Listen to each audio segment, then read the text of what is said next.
Alors, j'espère que vous avez passé une agréable heure de dîner. En fait, le repas vous était offert par le Repas du Passant, qui est un organisme communautaire de Longueuil.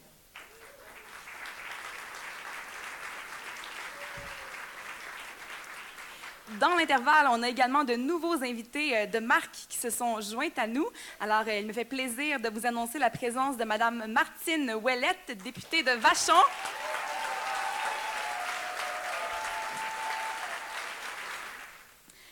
Alors, vous avez certainement constaté aussi depuis ce matin que nous sommes effectivement très nombreux dans cette salle aujourd'hui. Alors, les organisateurs nous ont confirmé ce midi que nous sommes plus de 350 personnes de différents horizons réunis ici aujourd'hui pour parler d'indépendance. Si ça, c'est pas signe que notre projet est bien vivant, là, je ne sais pas ce que ça va prendre. Alors, on apprécie également beaucoup vos commentaires et d'ailleurs, on ne fait pas juste les apprécier, on les écoute aussi. C'est pour ça qu'on va changer un petit peu notre façon de faire les périodes de questions. Alors, à partir de maintenant, quand vous avez une question à la fin d'une présentation, il va y avoir un micro qui va être devant le panéliste. Donc, vous allez pouvoir aller faire la file là-bas. Ça va être beaucoup plus facile pour nous de pouvoir vous donner la parole, finalement. Alors, sans plus attendre, je vous présente maintenant notre troisième conférencier. Il s'appelle Simon-Pierre Savard-Tremblay. Il est doctorant de l'Université Laval et chercheur au Centre d'études des modes d'industrialisation de l'École des hautes études en sciences sociales de Paris. On le connaît comme président et fondateur de Génération nationale, qui défend le modèle de l'État-nation. Et il a également été président du Forum jeunesse du Bloc québécois. Sa conférence s'intitule « Les provincialistes contre l'État ». Veuillez accueillir M. Simon-Pierre Savard-Tremblay.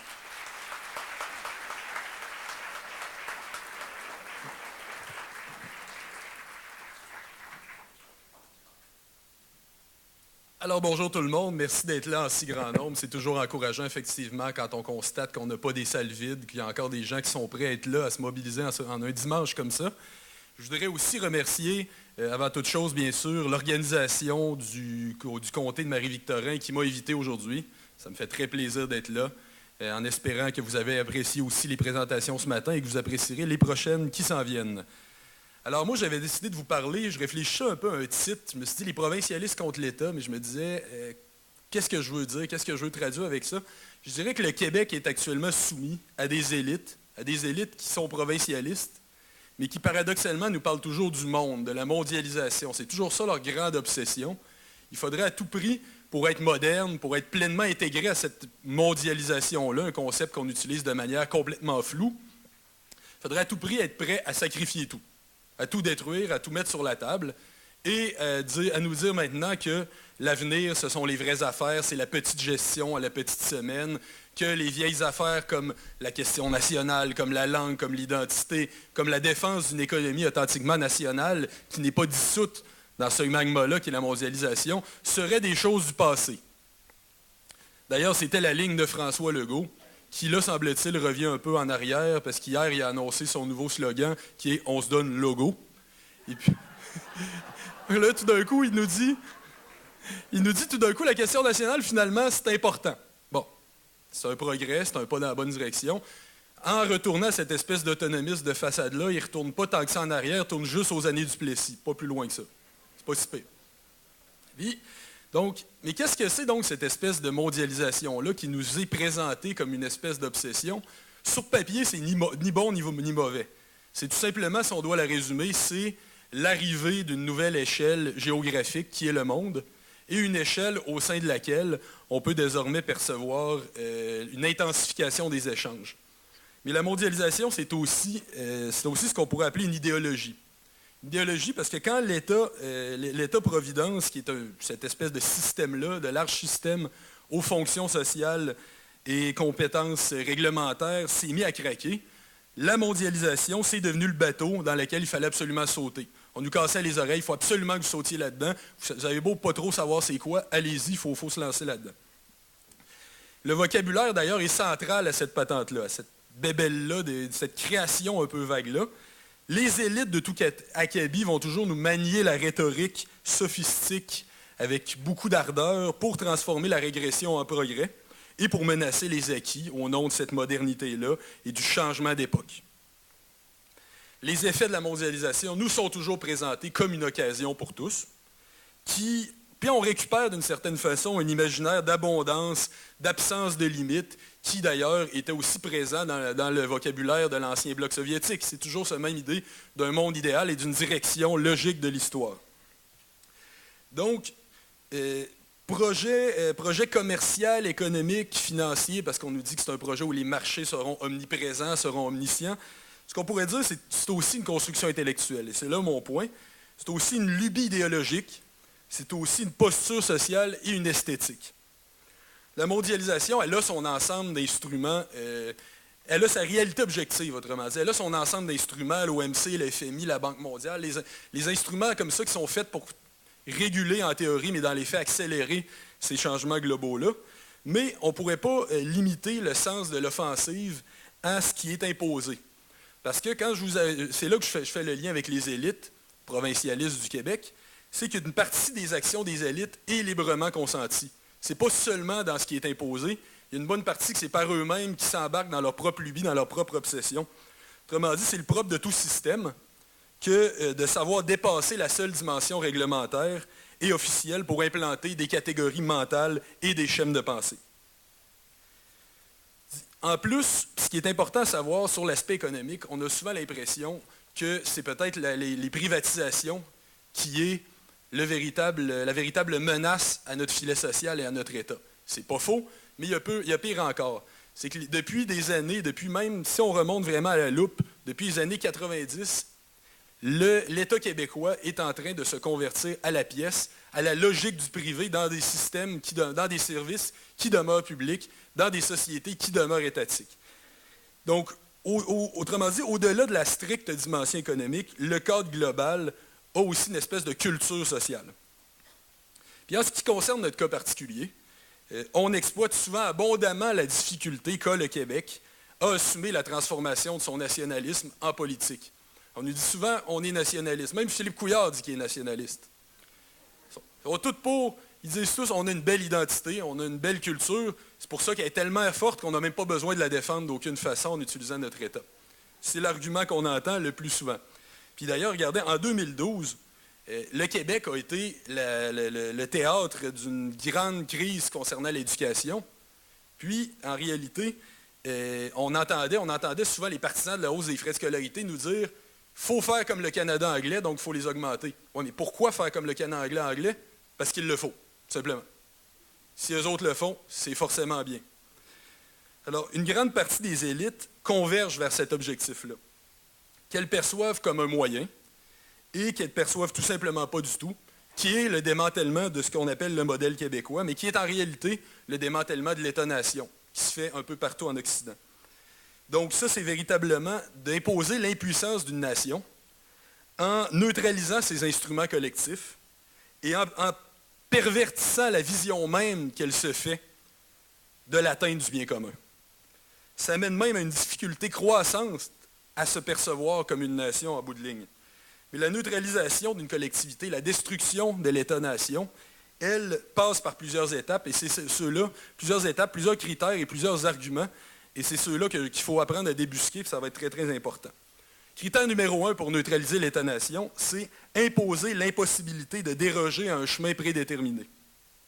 Donc là, on nous dit souveraineté, indépendance, État-nation. Les bien-pensants nous disent c'est des concepts dépassés, la cause est entendue, il faut s'en remettre au village global qui a ses vertus thérapeutiques, et même s'il devait être appelé son véritable visage, le visage le plus laid possible, ça va toujours être le seul avenir possible. Nos élites avec un grand Z vont toujours continuer à persister à travestir la prophétie en science, en nous présentant le commerce mondialisé, à la fois comme l'aboutissement inévitable du monde, et en tant que terre promise d'abondance et de paix. Ça repose quand même sur des préceptes théoriques un peu douteux, parce que les deux hypothèses sont fausses. Pour commencer, la mondialisation n'est pas inscrite dans le destin. Son développement s'est opéré par vagues. Et deuxièmement, il n'a pas éliminé les conflits dans le monde, il n'a pas rempli ses grandes promesses de développement harmonieux. D'ailleurs, au moment du déclenchement de la Première Guerre mondiale, les économies étaient encore plus interdépendantes qu'elles ne le sont aujourd'hui. Mais finalement, la mondialisation aura en réalité profité à quelques-uns en laissant surtout des laissés pour compte. Qu'importe, les rois mages de l'obsession globaliste ont parlé et le réel peut bien aller se rhabiller. Mais la mondialisation, ce qui est intéressant, c'est qu'elle ratisse autant à gauche qu'à droite, au détriment de l'intérêt national. Les uns sont souvent les idiots utiles des autres.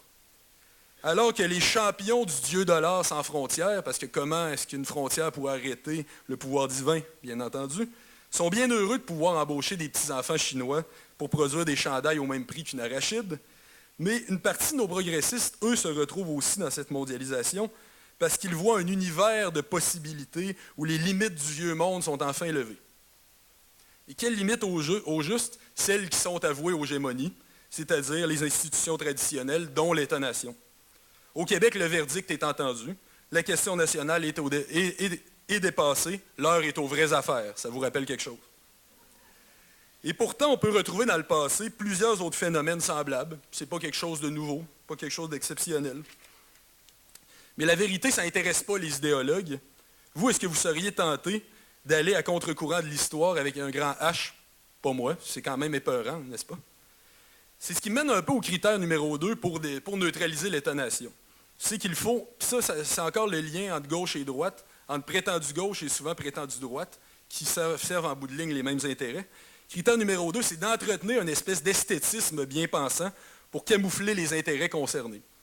Parce que là, la haute finance, elle s'accommode très, très bien du prétendu progressiste citoyen du monde. Parce que lui, il a la planète pour seule patrie. Il est enfin libéré des vieilles catégories mentales aliénantes qui lui étaient imposées dès sa naissance. Il peut désormais être pleinement et authentiquement lui-même, tant et aussi longtemps, bien sûr, que pour le financier, ça implique importateur-exportateur libéré des droits de douane. Bien sûr. Mais par exemple, le discours sur ce qu'on appelle la démocratisation de l'enseignement en est un bon exemple. Je ne pense pas personnellement beaucoup de bien d'ailleurs de la réforme scolaire au primaire et au secondaire. Je ne pense pas non plus beaucoup de bien de ce que l'université est en train de devenir. D'ailleurs, je vais vous en parler un peu plus loin. Mais c'est un bel exemple parce que c'est quelque chose qui est salué par une partie de la gauche, mais qui est en réalité, qui se fait au prix d'une marchandisation de l'éducation qu'il prétend pourtant combattre.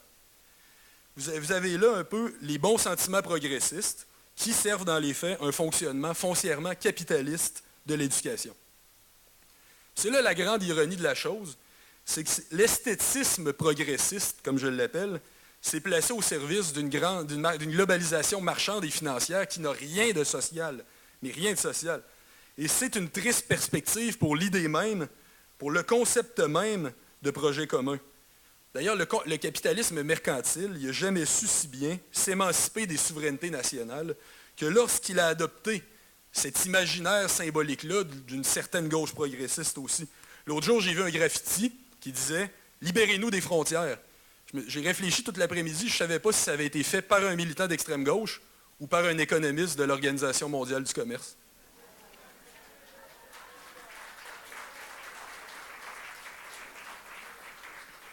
Le critère numéro 3 pour démanteler l'État-nation, c'est de faire passer le salut par les multinationales.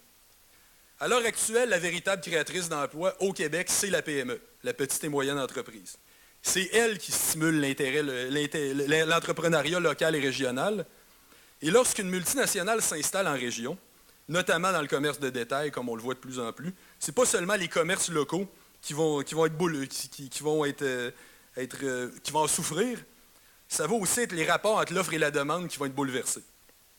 L'implantation d'une multinationale va finir par tuer la concurrence locale et lorsqu'elle va régner sans partage sur un marché local captif, il va en résulter finalement des produits dont la qualité va s'élever à peine au-dessus de la pacotille et où les salaires vont demeurer ridiculement bas.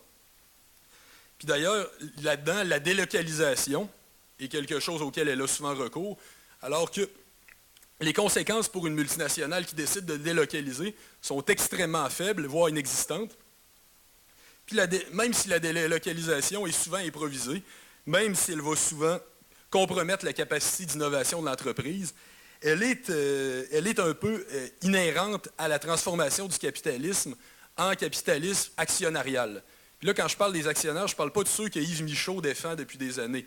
Je parle des fonds de placement qui prennent possession désormais des entreprises et qui ont des stratégies de sortie souvent, qui peuvent quitter une entreprise après lui avoir imposé l'objectif de maximisation du profit. Puis je ne dis pas ça négativement, maximiser son profit, c'est quelque chose de noble, mais il faut avoir une responsabilité là-dedans. On ne peut pas dire, En un moins de deux, on fait perdre l'emploi à un paquet d'employés parce qu'on pense qu'en délocalisant en Chine, on va être plus gagnant avec ça. Il faudrait avoir des mesures, clairement, pour responsabiliser les multinationales. On ne délocalise pas sans conséquence. C'est donc pas en ouvrant Walmart à Jonquière, comme en 2005, qui a décidé de fermer après que les employés aient décidé de voter la syndicalisation, qu'on va créer de l'emploi au Québec. Ça va être évidemment par une stratégie qui va nous permettre de stimuler nos petites et moyennes entreprises. Puis ça, c'est quelque chose qu'il faut absolument penser le plus vite possible. Puis c'est un peu, d'ailleurs, c'est ça la situation que Dédé Fortin dénonçait dans la chanson des colocs, La rue principale. Quand il racontait que sur sa rue principale, il était tombé une bombe depuis qu'il avait construit le centre d'achat. Puis là, je vous rassure, je ne la chanterai pas. Là. Vous pouvez dormir en paix. Là. Alors, donc, en l'absence de cette réelle stratégie d'action, on va devoir pleinement réfléchir nos choix en tant que consommateurs. En ce moment, il n'y a pas de volonté politique, donc c'est dans nos choix responsables qu'il va falloir faire. Pensons-y avant d'encourager une transnationale, d'ailleurs, si un produit identique ou similaire, ou encore mieux, est disponible dans un petit commerce pas loin. J'en profite d'ailleurs pour une parenthèse sur le milieu du livre que je connais un peu mieux, étant auteur moi-même. C'est, par exemple, la mesure qui a fait le plus ses preuves dans le monde, c'est le prix plancher sur certaines nouveautés dans les magasins de grande surface. C'est la première que les libéraux au pouvoir ont décidé d'enterrer. Donc maintenant, tout ce qu'il nous reste, c'est nos choix. Pensons-y avant d'aller chez Renaud-Bré. Il y a des librairies indépendantes qui ont beaucoup plus besoin de notre appui que les gros détaillants.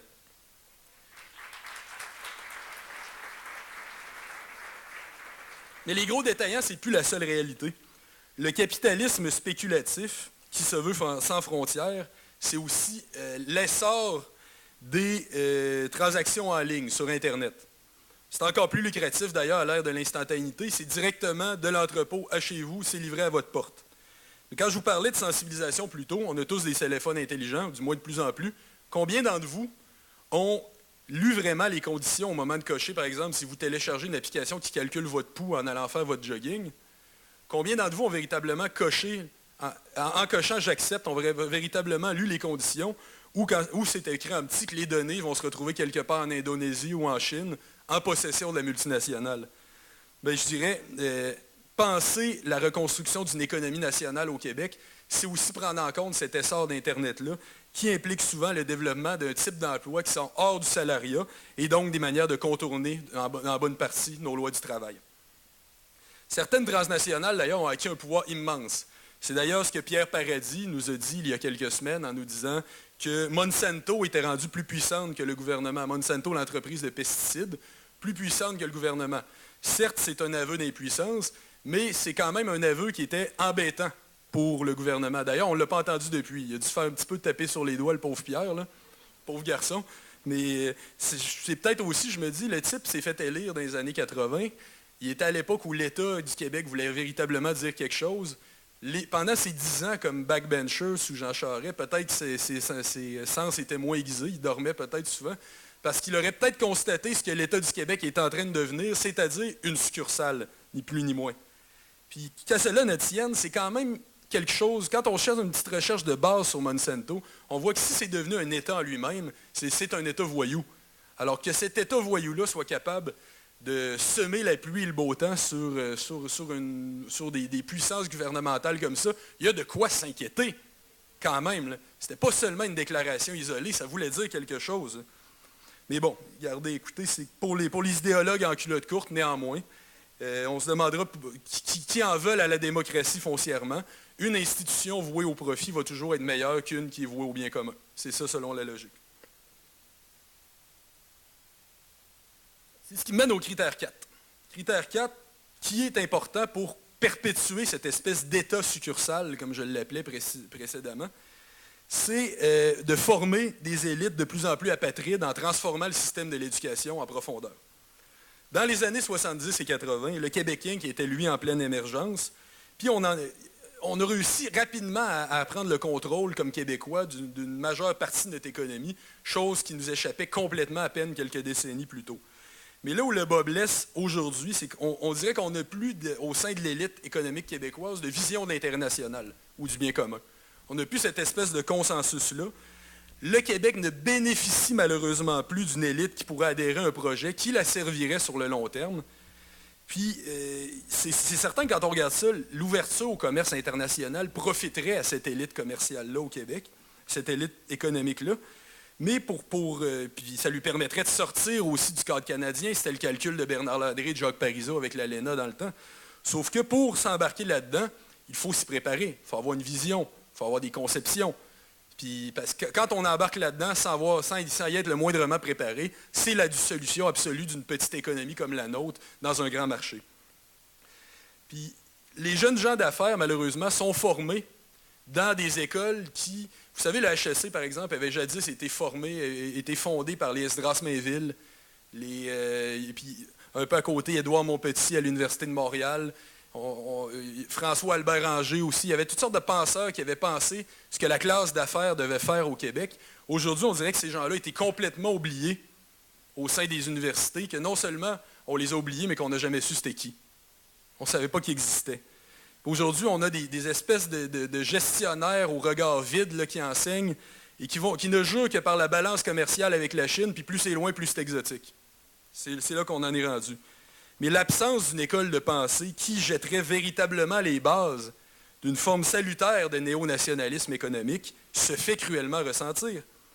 S'il est bien une institution fondamentale dans la formation des élites économiques de demain, c'est l'université.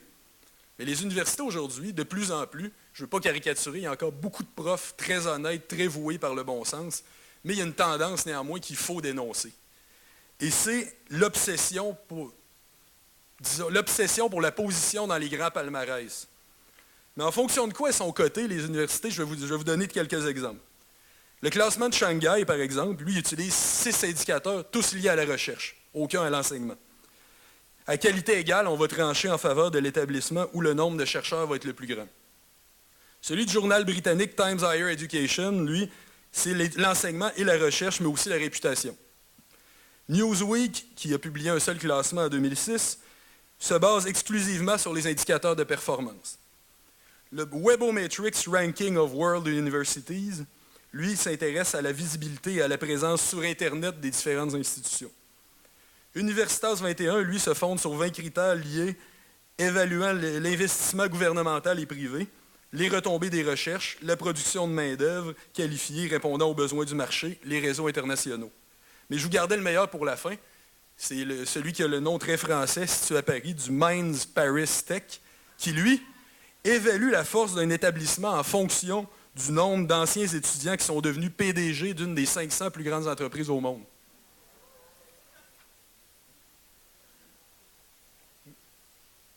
L'accent, lui, mis sur la recherche et la réputation ne peut pas rester sans impact, bien sûr.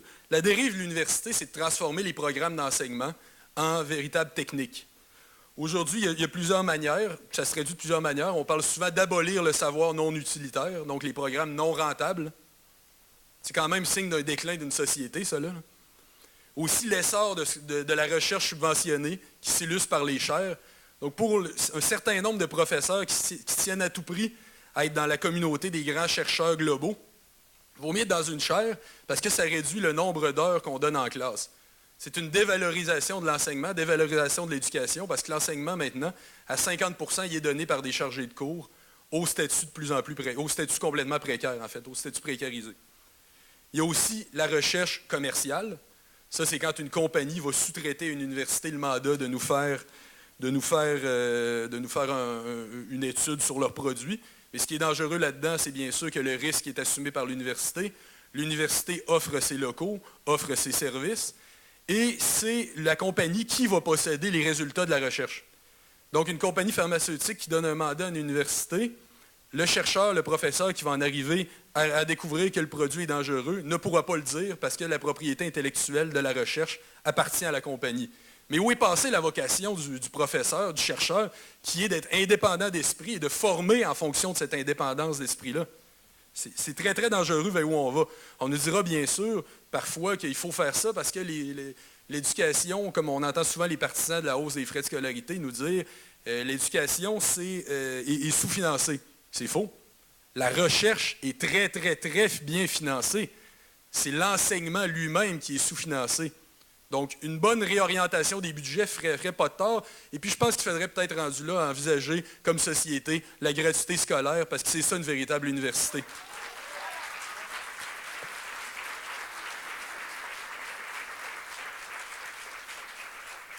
Mais en attendant, les Montréalais qui s'aventurent au centre-ville peuvent voir un formidable monument dans le coin de Berry-UQAM à la mémoire des universités lorsqu'elles se prennent pour des entreprises. Ça s'appelle l'îlot voyageur. Vous irez voir ça, c'est de toute beauté. Critère numéro 5 pour neutraliser l'État-nation, il faut saper la cohésion nationale en dénaturant les instruments collectifs. Ça, il y a plusieurs façons. Ça s'est beaucoup fait sous Jean Charest. Beaucoup, beaucoup. On a parlé beaucoup des partenariats publics-privés, les PPP, pour pas payant pantoute. C'est-à-dire quand le public va assumer tous les risques du privé, qui lui va se contenter de la tâche ingrate de prendre le profit. C'est ce qui arrive, mais il y a eu quelque chose d'encore plus profond sous Charest que les PPP, et paradoxalement, c'est ce qui est le plus méconnu.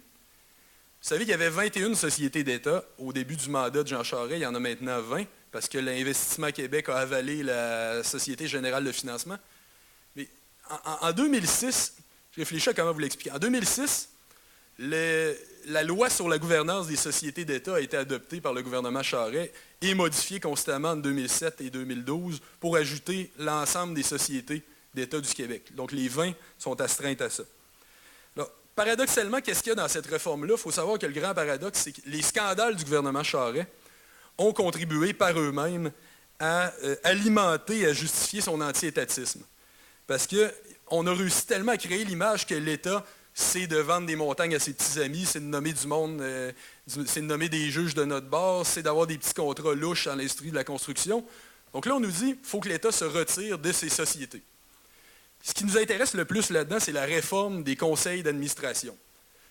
La loi stipulait que les 2/3 des conseils d'administration seront désormais formés d'administrateurs indépendants. Qu'est-ce que c'est des administrateurs indépendants? Ce sont des gens qui ne viennent pas de l'État, donc ni de la société en elle-même. Vous ne pouvez pas avoir fait de carrière à Hydro-Québec et vous retrouver sur le CA, ou du moins pas dans les 2/3 qui sont réservés. Et ni non plus, comme jadis à l'époque de la Révolution tranquille, un grand mandarin de l'État qu'on va mettre à la tête de ces sociétés-là, ou quoi que ce soit, qu'on va mettre sur le CA de ces sociétés-là. Donc, bref, qui dit administrateur indépendant dit gens qui, dans les faits, viennent du milieu des affaires. Puis il y a pire que ça, parce qu'il y a aussi un comité qui est créé en même temps, un comité dédié à la gouvernance et l'éthique, qui est lui aussi composé d'administrateurs indépendants, et qui lui est chargé de déterminer qui est apte à être sur le CA. Donc, non seulement c'est l'autogestion de sociétés d'État, mais c'est aussi leur auto-nomination. Autrement dit, moi j'appelle ça une privatisation de nouveau genre, où on n'a même pas besoin de faire de transactions. Parce qu'on oublie l'essentiel, c'est toujours l'État qui est actionnaire de ces sociétés-là. Puis on l'aura compris donc. Je peux vous donner un exemple. Par exemple, la Caisse de dépôt et placement, elle a été réformée même avant la loi sur la gouvernance des sociétés d'État. Je peux vous donner un exemple. La première cohorte d'administrateurs indépendants a siégé dessus, parce qu'on a en même temps aboli la présence statutaire des syndicats et de la Caisse populaire des jardins, par exemple. Première cohorte composée d'un ex-PDG de l'évêque Beaubien, une représentante de la Commission de la construction du Québec, un professeur du HEC, un représentant de Grant Thornton et Claude Garcia. Claude Garcia qui s'était brillamment illustré en 1995 lorsqu'il avait dit qu'il ne fallait pas se contenter de vaincre les souverainistes, il fallait les écraser. Bien, on ne se surprendra pas que ce charmant individu adore les gens écrasés, comme on ne se surprendra pas non plus que par la suite, c'est aussi brillamment illustré comme grand partisan de la privatisation d'Hydro-Québec. C'est ce genre de gens-là qui se retrouvent désormais, qui peuvent désormais se retrouver sur les CA de sociétés d'État. C'est rassurant. Parlons-en d'ailleurs de la Caisse. Un grand succès du Québec moderne. La Caisse de dépôt et placement. 40 milliards de pertes en 2008, qui ont été connues en 2009. Juste après que le président Henri-Paul Rousseau soit parti avec une belle prime de départ qui n'était même pas conforme au statut.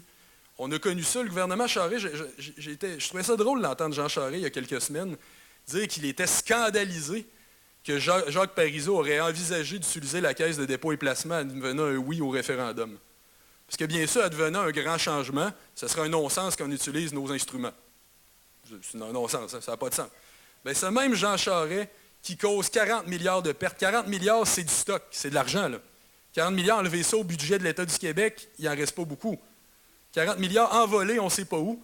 Puis à l'époque, Jacques Parizeau, le MEDAC, Bernard Landry, l'opposition officielle, avaient demandé une commission d'enquête publique. Mais la ministre des Finances, Monique Jérôme Forget, s'est empressée de la refuser, la même qui, lorsqu'elle était dans l'opposition, en réclamait pour un micro-scandale que la Caisse aurait causé, qui impliquait des pertes potentielles de 30 millions, refuse une enquête pour des pertes avérées de 40 milliards.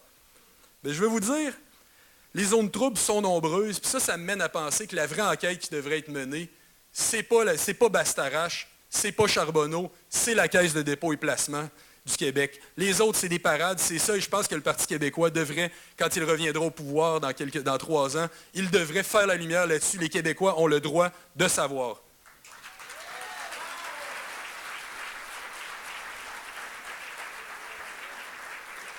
Je vois Bernard Blainville qui applaudit. J'espère qu'il va retenir la promesse. Merveilleux. Alors, il faudrait aussi parler d'Hydro-Québec. Hydro-Québec. Alors, 1980, on sait qu'Hydro-Québec, la priorité, c'est créé d'abord pour que nous soyons maîtres chez nous. C'était d'abord le début d'un projet beaucoup plus large de reconquête du territoire qui n'a pas complètement abouti, mais qui impliquait aussi les forêts, qui impliquait toutes sortes de ressources naturelles comme ça. Mais elle a joué un rôle très, très structurant dans l'économie québécoise. Elle a soutenu beaucoup d'entreprises chez nous, a tiré davantage en offrant de l'électricité au plus faible coût possible. Ça, c'était textuellement libellé dans la mission d'Hydro quand ça a été créé en 1944. Mais la loi modifiant la loi sur Hydro-Québec en 1981, elle a fait d'elle une compagnie à fonds social. C'est-à-dire que le gouvernement s'est alors permis de toucher des dividendes à même 50 % sur les profits d'Hydro-Québec. Et la loi ne mentionnait plus, dès ce moment, la nécessité de maintenir les tarifs les plus faibles possibles. Le développement économique structurant était toujours au cœur de la mission d'Hydro-Québec, mais l'État n'en connaissait pas moins à voir Hydro-Québec comme une vache à lait, ce qui n'était pas sa mission de base. C'était 50 % dans le temps. Maintenant, l'État québécois peut tirer jusqu'à 75 % des dividendes d'Hydro-Québec. Ça a augmenté depuis encore. C'est ce qui me mène aussi à repenser la question de la déréglementation de l'énergie. Ça s'est fait vers la fin des années 90. En 1997, Transénergie a été créé pour opérer un début de segmentation des activités d'Hydro-Québec. Ça, c'est en l'an 2000 où véritablement l'action a été scindée en plusieurs branches, théoriquement indépendantes, mais dans les faits, non, parce qu'ils sont quand même très serrés par des ententes entre les deux. Parce que la Federal Energy Regulatory Commission du gouvernement fédéral américain, lui, n'a pas le droit, s'interdit d'acheter de l'hydroélectricité à un monopole. Donc, il y a eu scission en plusieurs entités. Mais dans le nouveau système, Hydro-Québec Production doit vendre à Hydro-Québec Distribution. C'est des mécanismes un peu compliqués, là. Je ne vais pas les détailler en long et en large, mais ce qu'il faut savoir là-dedans, c'est que la Régie de l'énergie, qui, elle, a pour tâche de scruter à la loupe les coûts pour être certain que ce ne soit pas une taxe cachée, une taxe cachée, la Régie de l'énergie a seulement le mandat d'observer la distribution, mais n'a pas le mandat de surveiller la production. Pourquoi? C'est un peu curieux, ça, quand même. Ça serait peut-être à repenser, ça aussi. Un autre mandat pour M. Drainville. J'y en donne beaucoup aujourd'hui.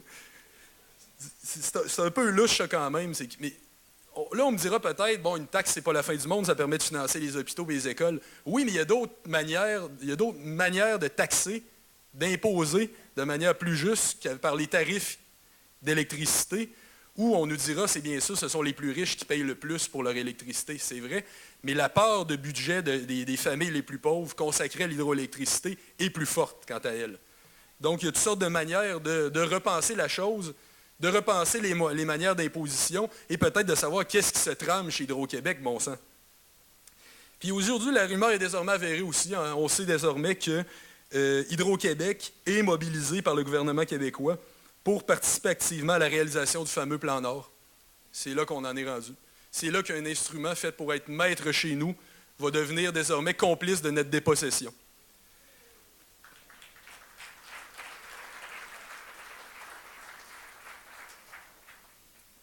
On peut dire que le débat public est tout aussi appauvri que la collectivité qui est condamnée, c'est-à-dire nous. Critère numéro 6, c'est dans l'enfermement légal de l'État pour liquider sa capacité d'agir. Pour nos dignitaires qui cherchent toujours à nous intégrer dans de nouveaux accords commerciaux, peu importe lesquels, parce qu'il y en a des bons et il y en a des moins bons, la formule est généralement toujours la même, c'est de négocier dans le secret le plus total de peur que les peuples soient pris de panique quant aux bienfaits du libre-échange. Quand les populations sont mises devant le fait accompli, elles apprennent habituellement que ces accords-là sont de véritables cages aux morts et qu'ils sont renforcés par un véritable arsenal juridique qui rendent leur contestation quasi impossible. On constate d'ailleurs dans ces cas-là à quel point le droit, lorsque réduit au statut de contrat entre les individus, peut s'accoupler bien des grands mythes de l'économie. Les idéologues qui font généralement force de loi ont su faire naître ce qu'on appelle les instances de régulation. Ça a commencé avec les banques centrales indépendantes. Évidemment, le modèle n'est pas toujours le même. Au Canada et aux États-Unis, les banques centrales indépendantes sont relativement bien surveillées par l'État, ce qui n'est pas le cas en Allemagne, ce qui n'est pas le cas en Union européenne.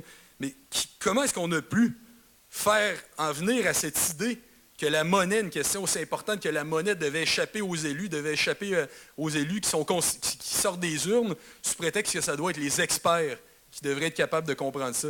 Je veux bien qu'il y ait des experts, mais il devrait y avoir réforme de ces structures-là pour que tous les intérêts concernés soient représentés. Mais bref, l'extension supranationale de cette supercherie-là, elle n'est pas tardée à survenir. Puis c'est à partir des années 80. Et donc de la remise en question de l'État que c'est à partir de ce moment-là que l'État a commencé à être soumis à des règles supranationales. Rien d'étonnant jusqu'à maintenant. La grande innovation, quand la mondialisation a su se déployer pleinement et radicalement, c'est celle qui fait que les règles dictées aux États ne sont plus le résultat de négociations entre eux, mais sont plutôt le fruit d'une agence. Puis ça, c'est grave. Que celle-ci s'appelle Banque centrale, chargée de faire les choix monétaires, ou qu'on parle de l'organe de règlement des différends de l'OMC, ça revient au même, la politique économique est dépolitisée. Ça revient au même là-dessus. Il est aujourd'hui plus facile que jamais de poursuivre l'État. Le fameux chapitre 11 de l'ALENA, l'accord de libre-échange nord-américain, dont on a beaucoup entendu parler, qui a été signé par les États-Unis, le Canada et le Mexique en 1994, vise à protéger les investisseurs étrangers de l'intervention de l'État. Si celui-ci en venait à avoir l'idée saugrenue de vouloir légiférer pour défendre son peuple. L'article 1110 le prévoit noir sur blanc, je vous le lis textuellement. Aucune des parties ne pourra directement ou indirectement nationaliser ou exproprier un investissement effectué sur son territoire par un investisseur d'une autre partie, ni prendre une mesure équivalente à la nationalisation ou à l'expropriation d'un tel investissement. Qu'est-ce qu'on entend par équivalent à l'expropriation? Est-ce à dire que tout règlement de nature économique qui porterait préjudice au profit privé pourrait être visé par une telle disposition?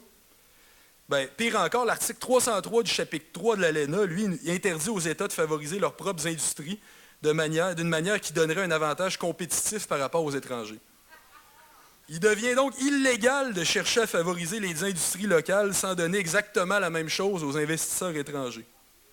C'est les firmes d'avocats et les cours de règlement qui s'en lèchent les doigts parce que les litiges, c'est lucratif. Puis un exemple qui illustre bien le type de dérive potentielle, c'est en 2010. Abitibi-Bowater, qui avait alors fermé ses installations terre-neuviennes et mis à pied des centaines d'employés, ce à quoi le gouvernement de la province avait répondu en reprenant l'actif hydroélectrique. Tu mets du monde à pied, tu payes pour. Ça me semble fair enough, comme ils disent là-bas. Là. Mais n'acceptant pas la chose, Abitibi-Bowater a alors intenté une poursuite et a exigé 500 millions de dollars. Bon, puis là, qu'est-ce qu'a fait Ottawa pour éviter la poursuite? Leur a donné 130 millions de dollars de compensation. Arrête de nous poursuivre, on te donne un petit cadeau. Là, vous allez me dire, comment Abitibi-Bowater a pu se présenter comme un investisseur étranger contre son propre gouvernement? C'est très simple. Ils se sont incorporés au Delaware, aux États-Unis. Tout simplement. Mais des clauses comme ça, là, il y en a dans l'accord économique et commercial global signé par l'Union européenne et par le Canada, dans le plus grand secret, ça aussi. Pierre-Marc Johnson, qui était mandaté pour faire ça. Il y en a des clauses comme ça dans cet accord-là qui a été signé en 2013, et comme il y en a dans le partenariat transpacifique qui aurait dû normalement être l'enjeu électoral, qui aurait dû devenir la ballot question. Ça ne l'a pas été, c'est dommage, puis je doute fort que Justin Trudeau soit l'homme qui va aller déchirer sa chemise pour en éliminer la plupart des clauses. Mais comme si ces accords-là ne pouvaient pas se contenter de détruire la gestion de l'offre, comme s'ils ne pouvaient pas se contenter d'être nuisible à l'industrie fromagère, d'être nuisible à l'hydroélectricité, d'être nuisible à l'exception culturelle de l'UNESCO, d'être nuisible au prix des médicaments. Comme si ça, c'était pas suffisant, il faut en plus qu'on enferme encore plus légalement les États devant les grandes corporations. C'est génial, n'est-ce pas? Puis je pense que le prochain combat, ça va être justement cette gestion de l'offre-là. Ça va être un combat de tous les instants. On a souvent l'impression que ça ne nous touche pas, mais ça nous touche tous. Ça ne touche pas juste les producteurs, ça nous touche nous comme consommateurs. Puis, parce que ce genre de mesures-là qui cherchent à équilibrer l'offre et la demande, parce que ce ne sont pas des choses qui se développent nécessairement à la même vitesse, c'est essentiel. Quiconque va nous dire que dès que l'État met les pieds dans une politique économique, mène au flop, se contentera du marché à tout prix et se rappellera la crise financière de 2008. Mais les personnes âgées, d'ailleurs, aussi, qui vont payer beaucoup plus cher leurs médicaments à cause de ces accords-là, moi, je dirais qu'ils ont juste à bien se préparer. Ces accords-là n'ont pas été signés dans le secret pour les accommoder. Désolé de vous l'apprendre. C'est ce qui est terrible avec tout ça. Ça se fait en secret, mais ça a des conséquences tellement immenses.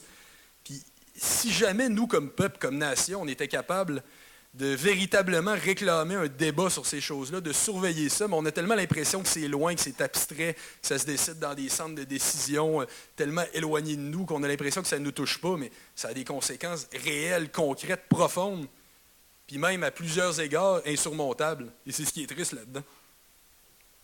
Et l'enfermement légal des États, l'imposition d'une incapacité d'agir est purement et simplement suicidaire.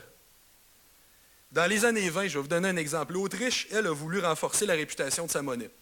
Qu'est-ce qu'elle a fait? Elle a introduit constitutionnellement, elle a inscrit dans sa constitution l'interdiction de contracter un déficit. Au début, ça a très bien marché, ça a très bien fonctionné, sauf que quand la crise financière qui a secoué le pays, dans la seconde moitié de cette même décennie, de la décennie 1920, est arrivée, le gouvernement aurait eu besoin de dépenser à ce moment-là. Qu'est-ce qu'ils ont fait? Ils l'ont fait en secret. Ils l'ont fait en cachette pour ne pas aller à l'encontre de la constitution de son pays. Bien là, quand ça a été su, même si c'est un tout petit déficit de rien, là, à peine au-dessus de ce que la Constitution permettait, là, bien, quand ça a été découvert, la réputation du pays a été ruinée. Et avec les catastrophes qui sont survenues, on se rappelle que l'Autriche s'abrassait avant la Deuxième Guerre mondiale.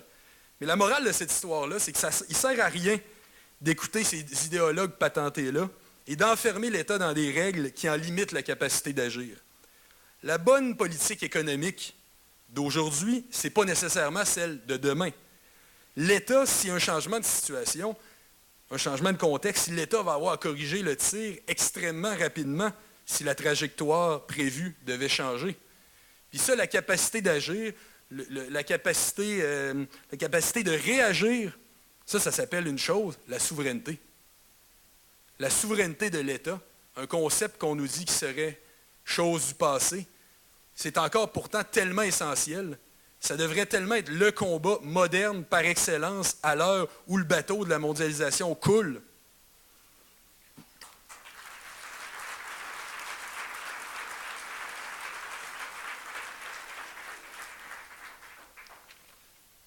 Parce que la souveraineté, ça permet la coordination d'acteurs indépendants qui composent l'économie. La souveraineté, c'est essentiel dans une économie. C'est un outil de cohérence. Ça a l'importance centrale. Elle est gardienne des règles et de l'organisation d'une société. Elle est nécessaire pour que le droit serve l'intérêt public. Il faut voir la souveraineté comme le pouvoir de décider des règles en vigueur, mais aussi comme la possibilité de déterminer ce qui est légitime. L'intérêt national qui devrait guider les forces politiques et économiques d'une société, c'est le résultat aussi d'un équilibre démocratique. Rétablir le politique, rétablir la capacité d'agir de l'État, c'est aussi rétablir la démocratie. Comme ça qu'on ne fasse pas des débats en se disant « le débat ne servira à rien, on n'a plus le contrôle sur rien ».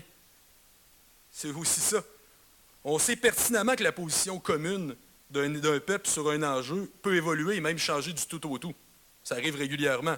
Des évolutions de sondage, quand on annonce un projet de loi qui va être impopulaire, on l'explique, ça devient populaire, ou l'inverse.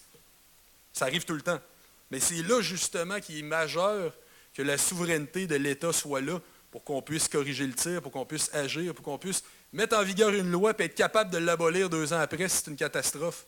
C'est sain, c'est bien comme ça. Puis c'est pour ça qu'on ne confie plus l'État à des commissions para-étatiques, à des instances supranationales, à des juges ou à des organisations qui sont vouées au profit. C'est une question de démocratie, la souveraineté. Puis on nous dira peut-être que ça ne sera pas une démocratie parfaite, mais pourquoi est-ce qu'on te l'a délégué cette souveraineté-là à des instances ô combien moins démocratiques que l'État en lui-même? Expliquez-moi la logique. Mais la souveraineté, ce n'est pas juste la capacité officielle d'agir. C'est aussi la nature et l'étendue de l'action. C'est aussi ce qu'on va faire de ce pouvoir d'action-là. Donc un État qui va rechigner à prendre des décisions qui vont véritablement toucher le citoyen, qui vont véritablement améliorer le bien commun, c'est un État qui est tout autant condamné à l'impuissance qu'un État est légalement réduit comme le Québec l'est actuellement. Un comme l'autre.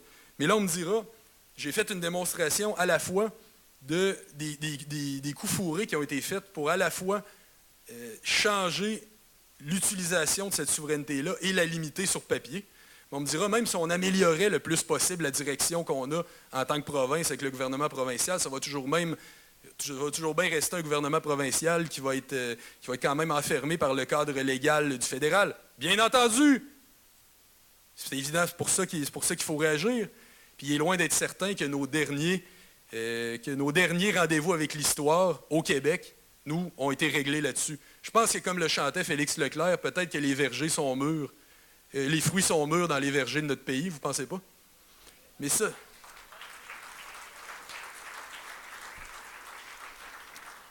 Je termine là-dessus. Une chose est certaine, cette question-là n'est pas réglée.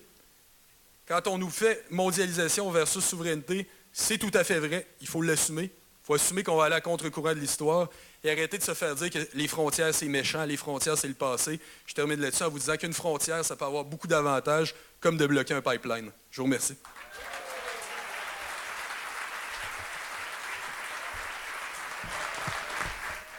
Donc, si vous avez des questions, je vous inviterai à aller faire la file au micro à l'avant, puis on va pouvoir vous donner la parole. Allez-y, monsieur. Bonjour, monsieur. Ma question, moi, je suis conseiller en développement durable. Puis, mettons, là, vous n'avez pas beaucoup parlé là, du problème de l'eau. Actuellement, au Québec, comme vous savez, on paye seulement en redevance, les compagnies qui exploitent notre eau payent seulement en redevance 7 millièmes de cents le litre, pas 7 dixièmes, 7 millièmes. En sorte qu'il y a du gaspillage éhonté. Et en plus, ils peuvent embouteiller, mettons, jusqu'à 75 000 litres par jour avant de commencer à payer une redevance. Moi, je voudrais aussi qu'on comprenne qu'au Québec, on est très, très pourvu en eau, puis que, essentiellement, l'eau, c'est la survie des humains, des êtres vivants. Tandis que le pétrole, c'est accessoire, c'est pas essentiel.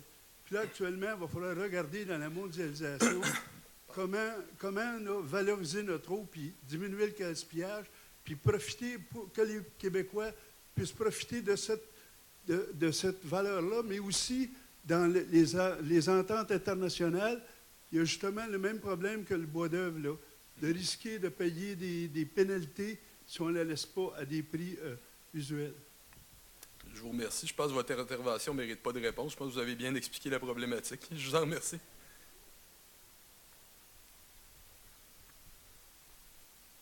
C'est mon tour? Oui. Oui, allez-y. Ok. Salut. Bonjour. En fait, j'ai bien écouté quand tu as parlé de mondialisation. Tu as aussi mis l'accent sur la recherche de profit qui est devenue très importante de nos jours. Le résultat, c'est un paradigme.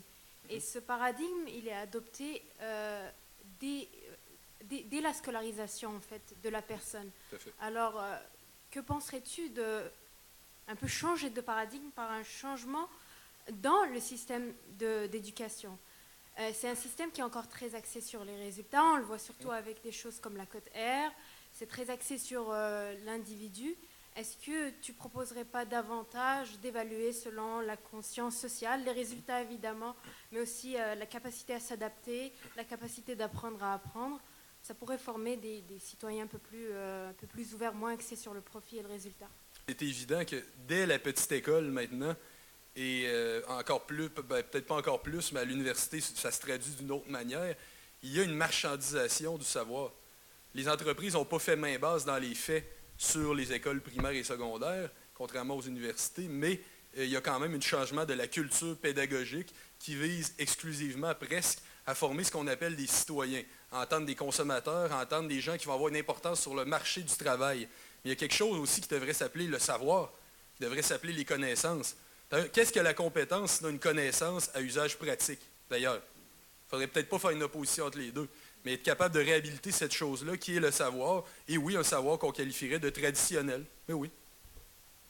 Au niveau d'Hydro-Québec, la privatisation, les ententes avec l'Ontario, Oui. où on ne vend pas, on fait juste échanger de l'électricité, les nominations avec ceux qui viennent Bon, de on n'a même plus Bombardier. besoin de privatiser Hydro-Québec, ça se comporte déjà comme le privé. Oui, ça, par rapport à l'éolien, mais au niveau L'éolien des... aussi. Oui, ça appartient à Ça, TransCanada je me suis pas embarqué là-dedans, EDF. ça m'enrage trop quand je Ça raconte. t'enrage trop. OK. Au niveau des nominations, comme mouvement citoyen, on peut faire quoi pour dire Les nominations, stop? c'est astreint ça aussi à la loi sur la gouvernance des sociétés d'État dont je parlais. C'est maintenant aux 2/3 ça aussi des administrateurs indépendants.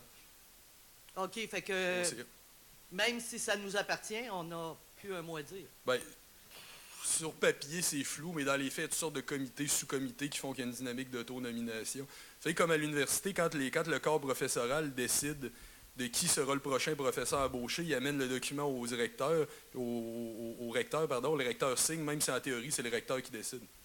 OK. C'est un petit peu ce genre d'estampillage-là. OK. Peu de choses près. Monsieur Alors, Drainville. Oui. Question que je sais crapaude. Crapaude. Elle est crapaude, ma question. Elle est volontairement embêtante. Je vous connaissais Pour pas toi. sournois comme ça. Alors, tu as fait référence au fait que la CAQ a décidé de prendre un virage vers le nationalisme. Oui. Alors, j'aimerais savoir, à ton avis, est-ce que ce virage vers le nationalisme de la CAQ est une bonne nouvelle pour le mouvement indépendantiste? C'est vrai qu'elle est embêtante.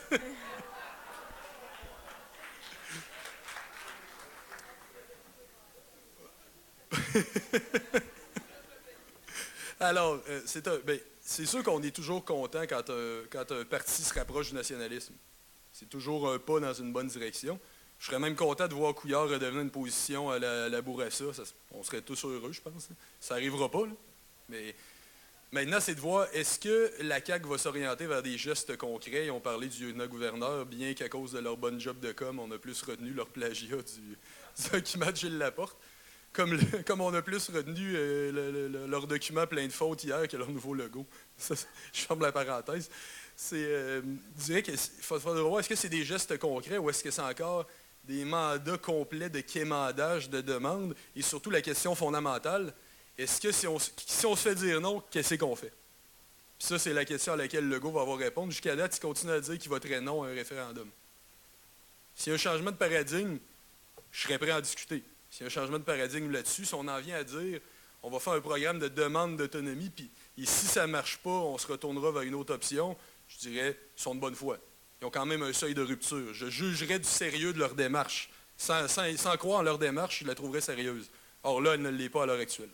Monsieur. Bonjour, Pierre Biaki. Je fais référence un peu à ce que vous avez dit tout à l'heure et que d'ailleurs m'avait enragé énormément en 2008, quelque chose de même. C'est-à-dire lorsque j'ai su que les gouvernements seraient soumis au bon vouloir des compagnies. Alors moi, je m'étais dit, je vais les mordre. Bon, ben là, moi, je voudrais que vous élaboriez sur cette possibilité-là qui a le citoyen commun de mordre quelqu'un comme ça. Merci.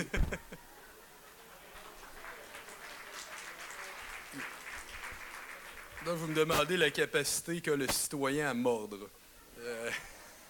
Comment répondre à ça est encore plus crapaude que celle de M. Drainville. Je ne ferai pas de démonstration. Là. Comment le citoyen mord? Ben, écoutez, l'engagement politique est une manière, l'engagement social est une manière. On fait que les moyens qu'on a, mais c'est là-dessus que je vois justement l'indépendance comme un projet aussi important. C'est que ça permet de se refonder, de se redéfinir. Et dans le contexte actuel, se libérer d'une partie d'une tutelle qui limite cette souveraineté-là, ça nous permet d'en jeter des nouvelles bases. Ça ne nous donnerait rien d'être indépendant sans être souverain ou d'être souverain sans être indépendant, si vous comprenez bien ce que je veux dire par là. Je vais avoir une question et deux questions en fait. La première, c'est qu'il y a un jugement qui a été rendu par le Comité sur la réforme économique et financière du Canada.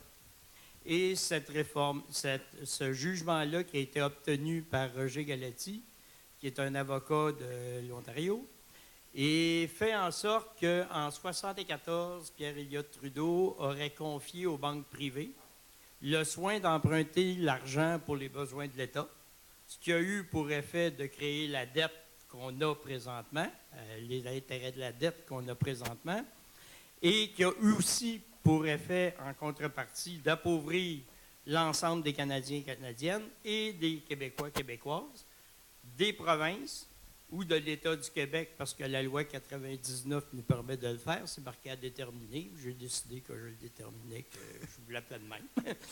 Et ensuite de ça, ça a aussi pour effet, en conséquence, d'obliger les citoyens d'emprunter aussi aux banques. Fait que les banques sont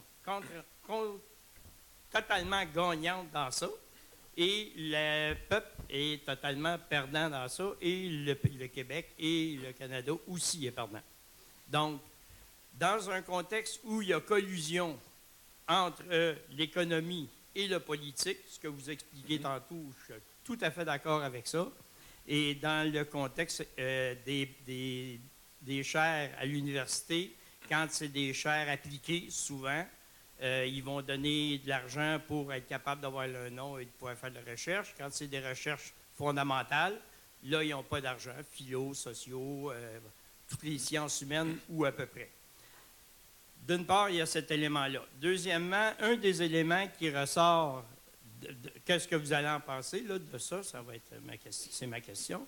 Et la deuxième, c'est qu'actuellement, dans le contexte dans lequel on vit au Québec, quand on regarde les années 70, approximativement, dans ces années-là, il y avait un parti indépendantiste qui est né, qui est devenu le PQ et qui a fait le cheminement pour les 2 référendums, dont le dernier on a gagné, quand on regarde l'ensemble de toutes les données. Là.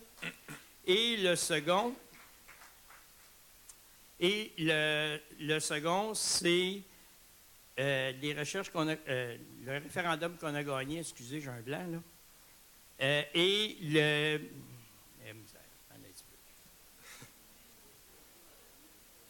Bon, ben, vas-y. Ben, c'est quoi la question? Non, ben, m'a fini, je viens de la retrouver. C'est qu'en 70, c'est qu'il y avait un parti indépendantiste. Oui. C'est lui qui a pris le leadership ou qui a pris qui a été l'entrepreneur qui a emmené les gens à aller pour le référendum qu'on a gagné. Et actuellement, quand on regarde l'inverse, on voit carrément, et vous en avez parlé, qu'il y a eu collusion. Moi, je viens de Laval, fait qu'il y a eu plus que collusion et corruption. Il y a eu aussi gangstérisme. Et on peut faire des ponts, des fois, qui nous permettent de douter avec Charest et même d'autres partis. Donc, la question, c'est l'élément qu'il y a, c'est qu'il y a maintenant davantage de partis autonomistes ou indépendantistes. Souvent, moi, j'ai participé à la fondation de l'UFP, Québec solidaire, je suis toujours au Parti québécois, je suis dans le Parti indépendantiste, j'ai des amis dans le Parti Option nationale, et j'ai posé une question qui, je vais vous la retransmettre aussi, c'est pourquoi est-il... Commencez par la première. Comment est-il possible de fonder pacifiquement et démocratiquement un pays, le Québec, le tout en accord avec la Charte des Nations unies, afin de permettre, pour respectant les libertés individuelles et collectives, afin de permettre à tous d'avoir le droit à la santé, la sécurité, le travail, les loisirs, la justice, la culture, tout en ayant droit à l'abondance. Oui. Tout en ayant droit à l'abondance ou une juste rémunération, afin de permettre à tous d'avoir le droit à l'amour, la paix, la liberté, la justice et la liberté. Je pense qu'en ayant une question ouverte... Merci beaucoup, monsieur. C'est bien complet, je pense, la question. Je pense qu'en ayant une question ouverte, on pourrait davantage travailler ensemble. Bon, pensez que c'est possible. Vous avez posé votre question ouverte. Tout est possible dans la vie, oui. Donc, on va réfléchir avec les bases que vous avez mis sur la table. Je vous remercie, monsieur, de votre question. On va prendre une dernière question maintenant. Vous pouvez y aller, monsieur. Oui, OK. Hey, Simon-Pierre, bravo, parce que tu as fait un exposé, là, vraiment... C'était très articulé, ton affaire. Continue, ça s'en va dans le bon sens. là, OK? On est sur le thème de l'État. OK? On comprend que, juste en passant, je te suggérerais concernant, quand tu parles de mondialisation, il faut parler de globalisme, Oui. OK, qui est une doctrine. Je parlais aussi de l'idéologie, c'est pour préciser que C'est c'est pas la exactement ça. mondialisation. C'est le qui peut être globalisme n'importe quoi. Là. contre l'État. Ouais. OK? Et donc, l'État est là l'enjeu. Le contrôle de l'État, son démantèlement, sa souveraineté, c'est l'enjeu de la politique. Or, tu as écrit un livre, le souverainisme de province. Bon, alors voilà, on est enfermé dans ce cadre-là de la province, mais depuis 40 ans, on arrive là dans une espèce de cul-de-sac parce que depuis 40 ans, on a laissé de côté l'État du Québec, son édification depuis la Révolution tranquille. On est parti à la quête d'un pays imaginaire fantasmé. OK? C'est un peu ça ton thème. J'aimerais ça que tu élabores là-dessus. Sur les tâches que je défends. Oui, parce que la proposition souverainiste, c'était qu'on arrivait au pays suite à avoir gagné une espèce de concours d'art oratoire, et puis on comptait